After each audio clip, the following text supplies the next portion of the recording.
Every issue has two sides. Most shows pick one. We argue both.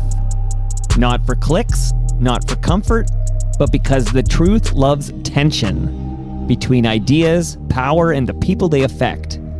This is Mike and Nick. Left versus right. 30 minutes. No talking points, no safe takes, no holds barred. Let's go. How you doing, Nick? Let's go. That's my Don Cherry. Let's go. Yeah, you held on to it. Should Don Cherry receive the Order of Canada recognition? Why not?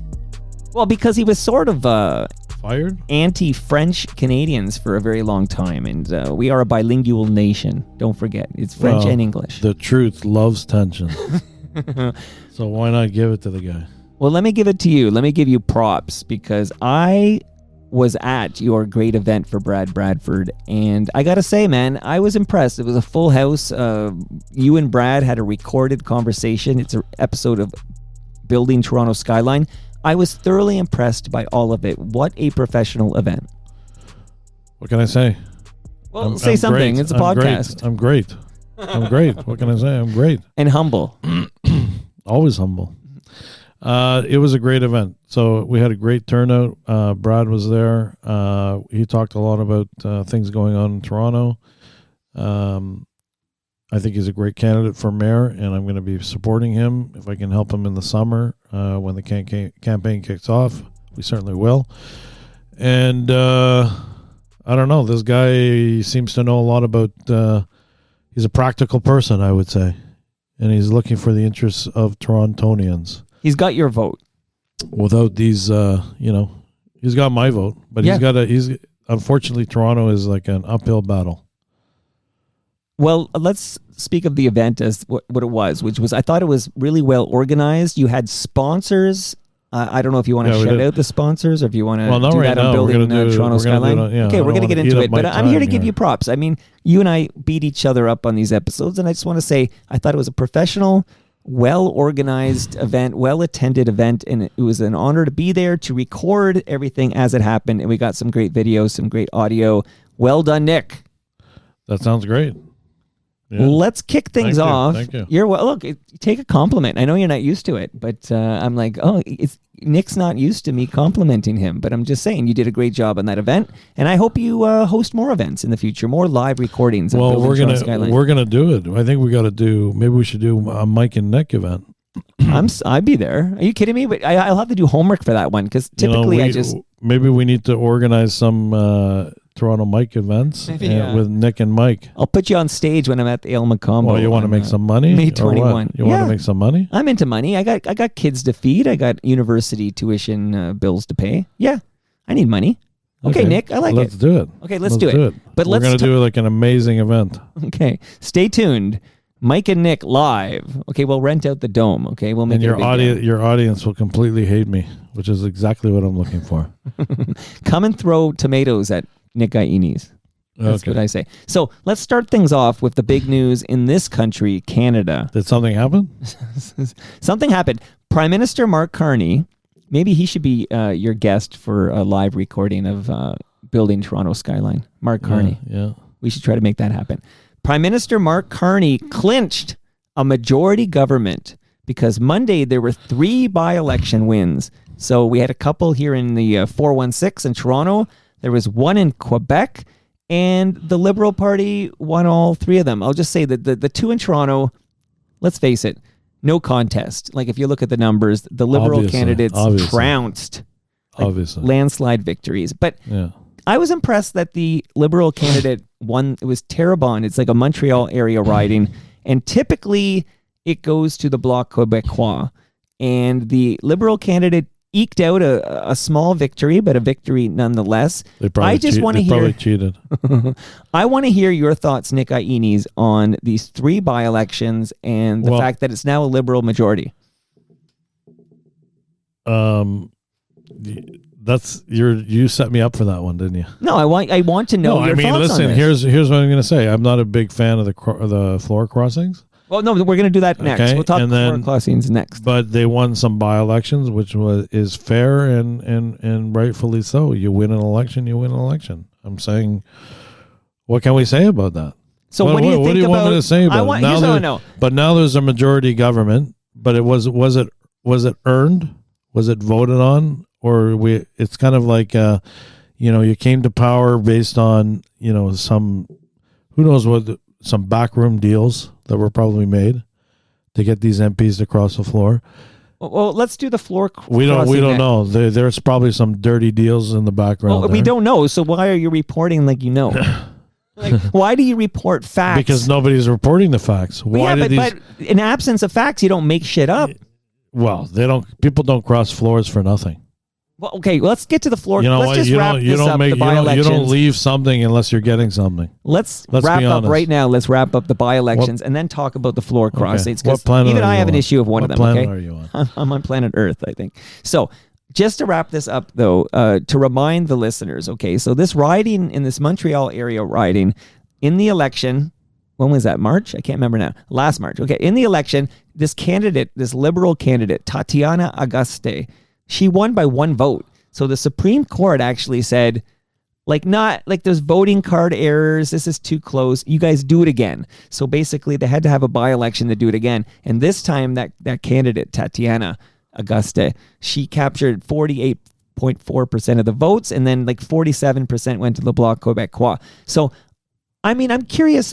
Before we get to the floor crossers, and that is a big story right now, I'm curious if you think Pierre Poilievre is still the man for this job, the man who can lead the Conservative Party to the, I almost said to the, what is it? Well, I don't see, has nothing, you had some by-elections in some very liberal areas. Yeah, two of them were very liberal. And you have one in Quebec, so I don't know what this. So this means, this doesn't say anything. Doesn't mean anything. Don't change a thing. Doesn't mean anything about Pierre Poilievre, and there, his party is supporting him. Okay, let me run some names by you. He's a really good guy. Have you met him? No. We got to get him on Building Toronto Skyline. Do you think he'll come? You got to start by asking him, but I'm sure you can't get to him. You're going to have to ask his people. I know somebody who works with him in some regard, Tony Clement. Why don't you try getting him? Well, Tony Clement was on your show, and I feel like we could ask Tony to get, who should we talk to get Pierre Poilievre on Building Toronto Skyline? Tony Clement. Yeah, well, we'll ask Tony because I don't think Tony is the guy. I think he knows the guy. Yeah. Let's get somebody. Let's get him on. Okay, I'm going to run some names by you, and then we're going to get to the topic you're itching to go off on. Okay, so here it is. Listen, I'm going to say fair is fair. They won. That's it.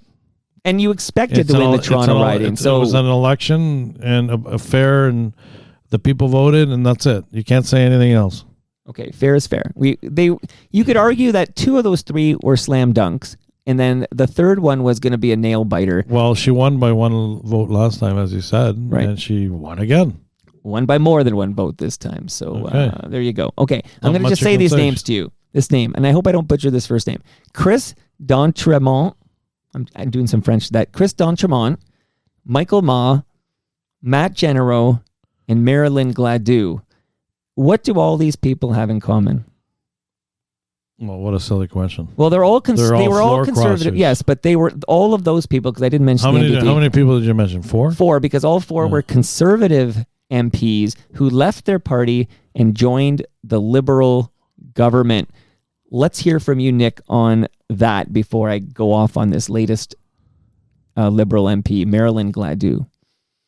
Well, you know what? All I'm going to say is that it's unacceptable. I don't believe in the floor crossings. We didn't vote for this. The people didn't vote for this. They voted for a conservative candidate. And whatever backroom deal, nasty and dirty backroom deals were made, it's completely unacceptable for democracy. They stole power. And there's a lot of people in history that have stolen power before.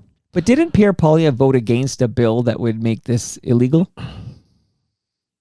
Is that a gotcha question? No, there's no gotcha. I'm not sure. I'm talking to my buddy Nick. I don't know. Okay, Did he? Yes. So I'll tell you this. These are the rules. So my thoughts on this. I actually sympathize with you. lot of people, when they vote for a candidate, they don't give a rat's ass who the person is. They look at what party they're part of, because they're basically saying, I'm giving a vote to that party because I want this person to be prime minister. And I want this party to be in power.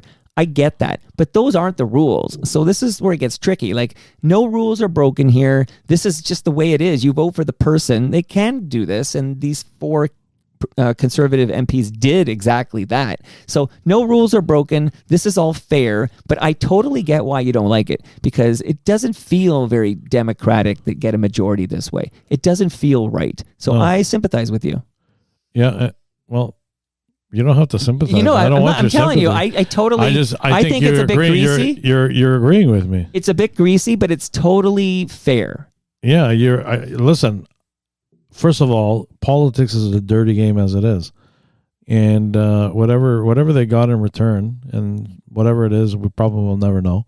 But what do you think? I know you're speculating here, but what do you think they're getting? The Liberal government had a plan, and they courted these people, and now they have a majority. So now we're going to be stuck with a majority Liberal government. What's that? 3 more years?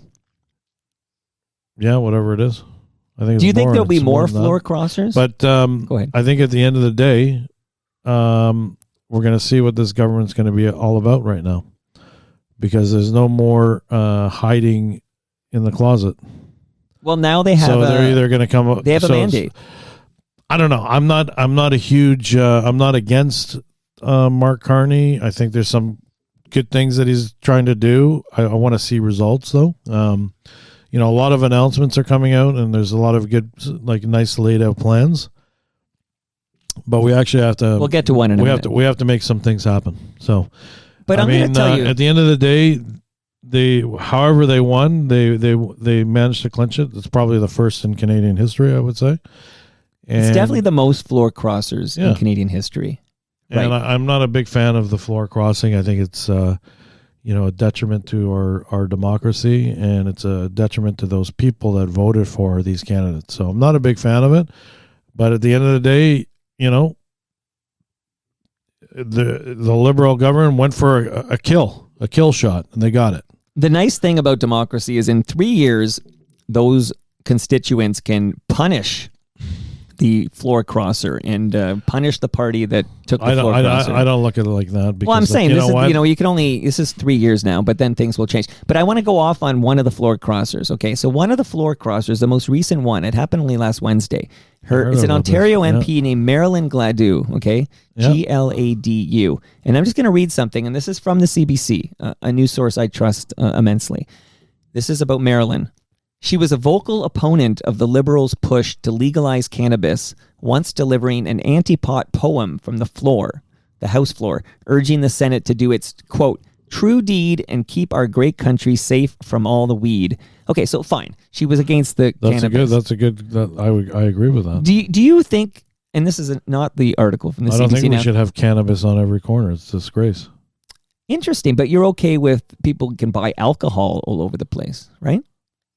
Like what in your mind? What's the difference between cannabis and beer? There's a big difference. Tell me.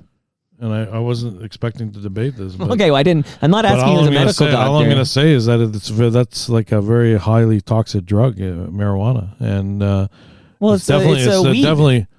Like it's not a toxic drug. Yeah, it is. These things are. Do you smoke weed? I don't regularly smoke weed. No. Yeah, have you tried all the weed that's out there today? It's extremely.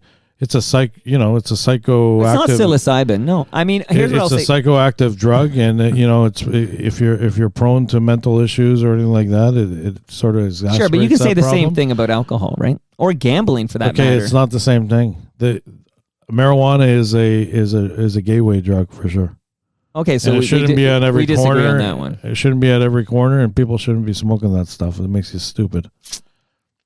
Well, you and I, we don't partake. That's why we're so smart. Okay, so I didn't want to talk about marijuana. I like hearing your thoughts. I don't think it should be legalized. It's just. I don't even like calling it marijuana. Like to me, that's it's cannabis.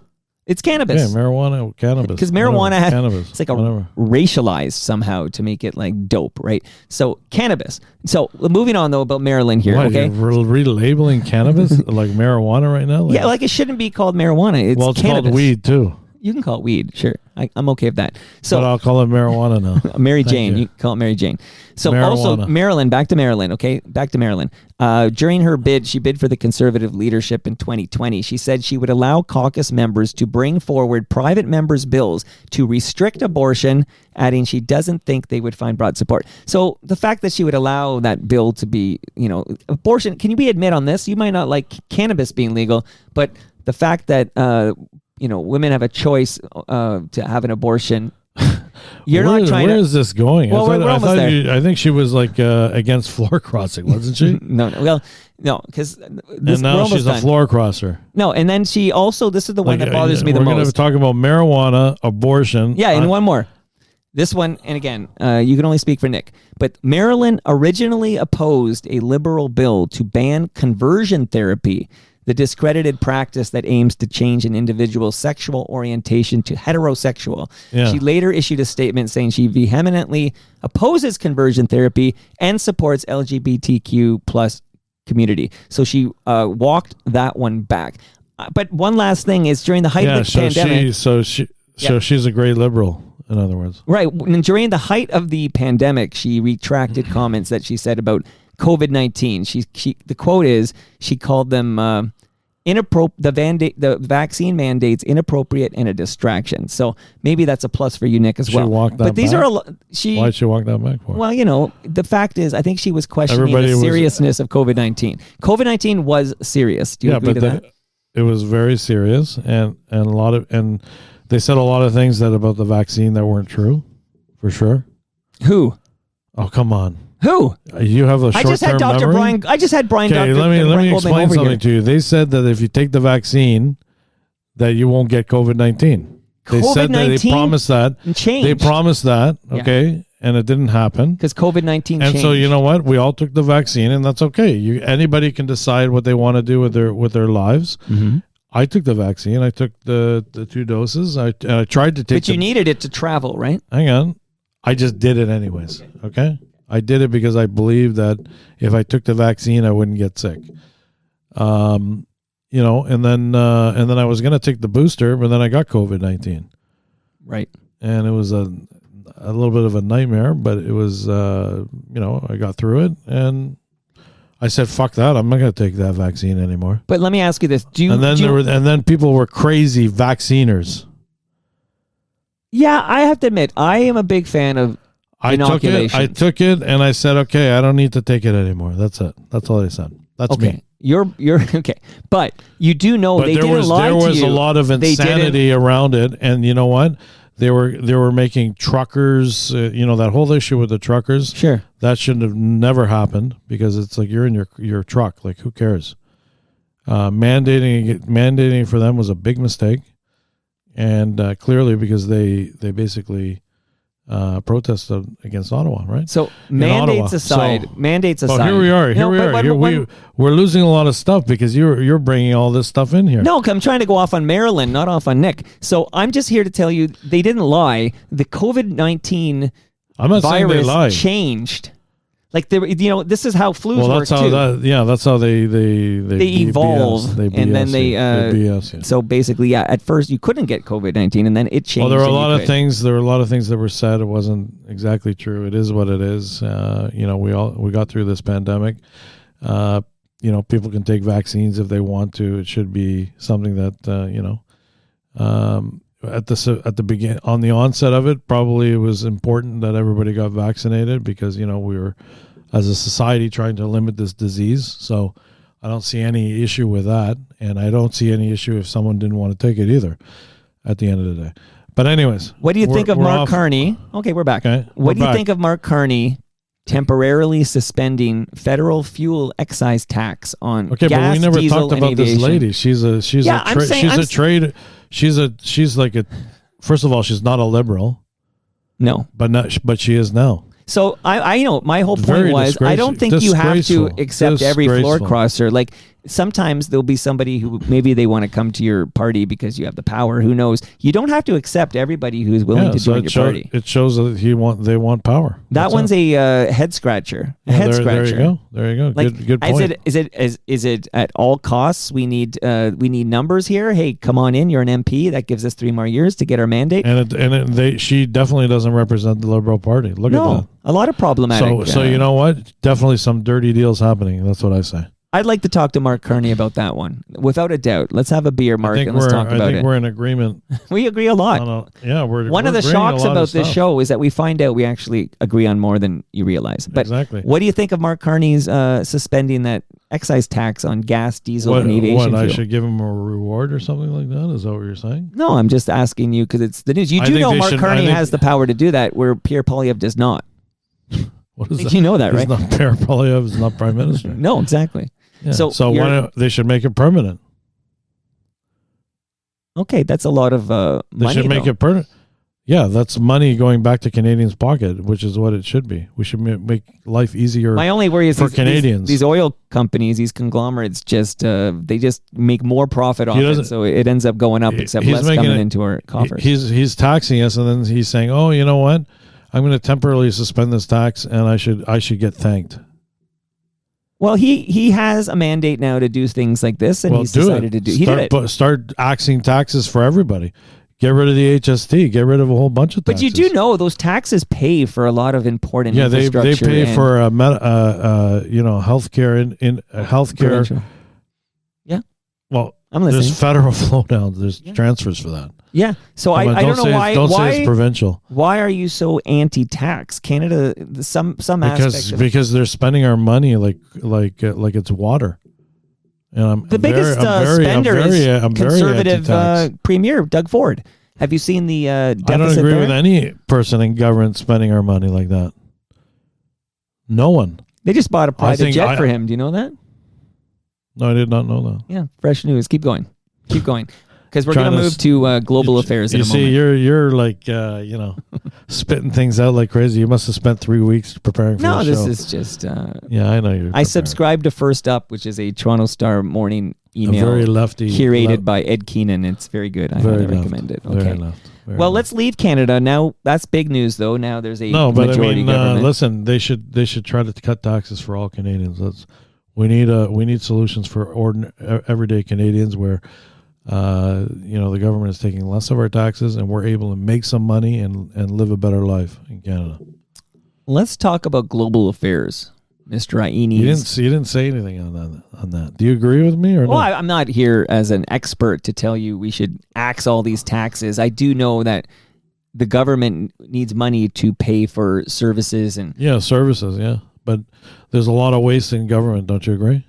Oh, I am not surprised to learn there's waste in government. Waste and probably a lot of corruption that we don't even know about. I've been so hyper-focused on our provincial government lately. I've got to get my my glasses clean. You got to look at the federal government. You got to look at the federal government too. Yeah. Let's go bigger than federal government. Let's look at the world. Global. What can you say? I know you follow this closer than I do, but what is the update on the Strait of Hormuz? What do you know, Nick?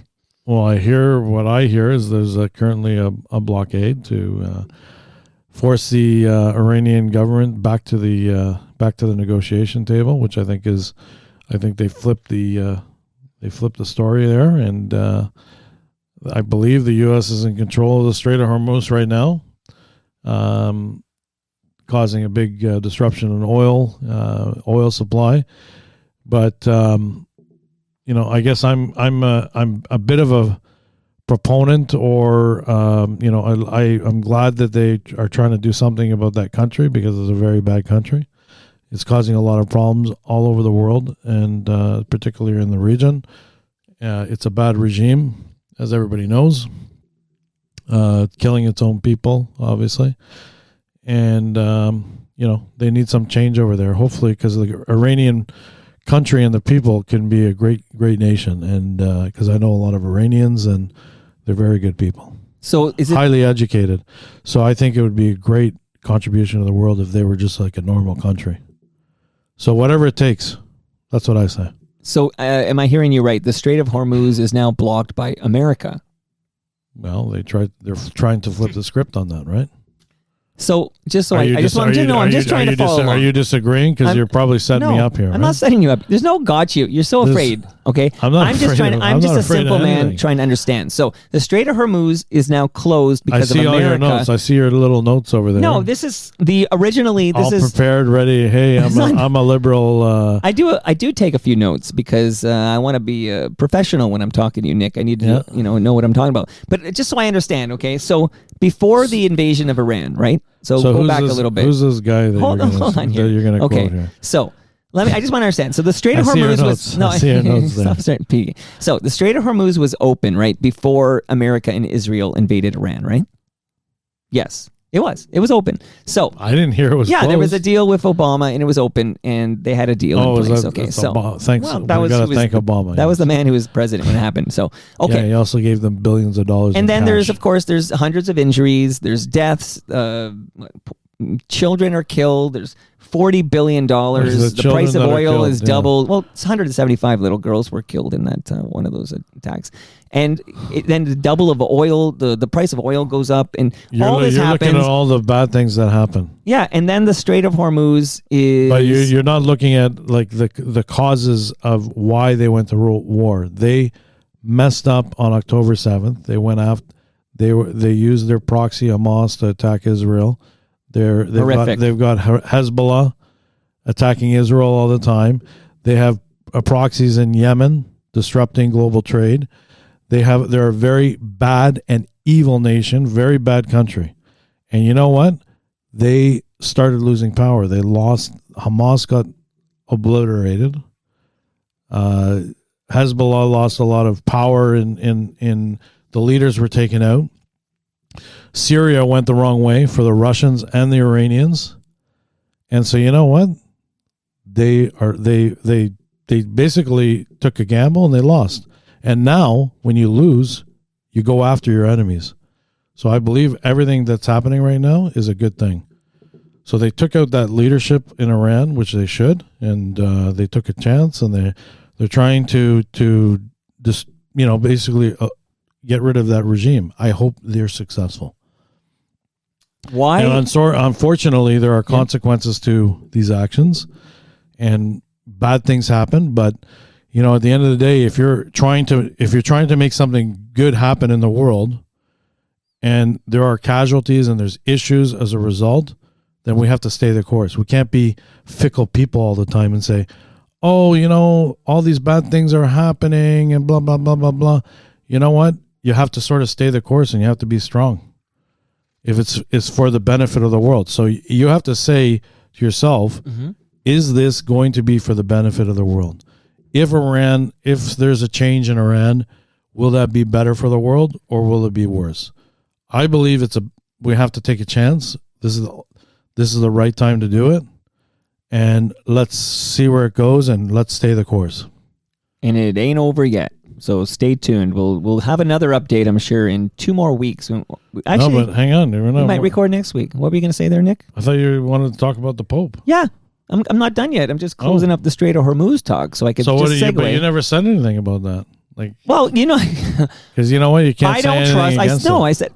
I said it last time. I do not trust Donald J. Trump and Benjamin Netanyahu to be the purveyors, the deciders, the judge, the jury, the executioners when it comes to what is righteous and what is not, and where there needs to be military intervention. Fair enough. That's a good statement. And you know what? I could be a fool for saying it too. So let's stay tuned. At the end of the day, I don't like evil countries, and they're definitely an evil country. I couldn't help but notice, though. I think you can agree to that, though. Right? Well, America only seems interested in correcting evil when there's a lot of oil there. Have you noticed that? Very well could be a good point, and there could be multiple reasons why they're doing it. I'm just going to say that it's definitely a bad country, too.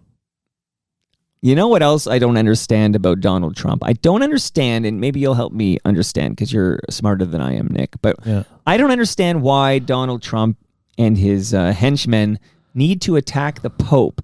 Don't they have their own lanes? Explain to me why there's a Trump versus Pope battle raging. Well, because the Pope is from Chicago. And yes, he is. And he's a Democrat. He's an Obama Democrat. So he's fair game because he's not a Trumper. It's like if the Trump were wearing a MAGA hat, he'd be fine, of course. I think, I think you got to look at it like the Pope should be saying that he wants peace. I mean, obviously the Pope is going to say that. Yeah. It's how you say it, and direct attacks against other. And listen, I don't think people should be attacking the Pope, but it is just trying to. He is a Democrat though, from Chicago. You know that. Can I on our way out? We'll let the music. We have a long music here. I'll just say from Chicago. You Nick Ioannis, you love to put people in these buckets. Like you're a liberal, which a small L liberal, I guess. Maybe it's a big L sometimes, but you're a lefty, you're a righty. I don't think that's how the world works. I don't think everybody has put themselves in these. I don't consider myself a lefty. Do you consider yourself a righty? Not necessarily. I mean, because you're anti-cannabis. That's why. Of course, you're a righty. You should be smoking some dope. Well, I should smoke dope for this show. Listen, Mike, I'm going to say I'm not a labeler, just on this show, of course, and to give the audience some fun. And like I said, it's fair game on this show, isn't it? It's fair game on this show, man. You and I, we respect each other, different opinions, but sometimes we come together, and that's what's beautiful about Mike and Nick. We come together. So thank you, Nick.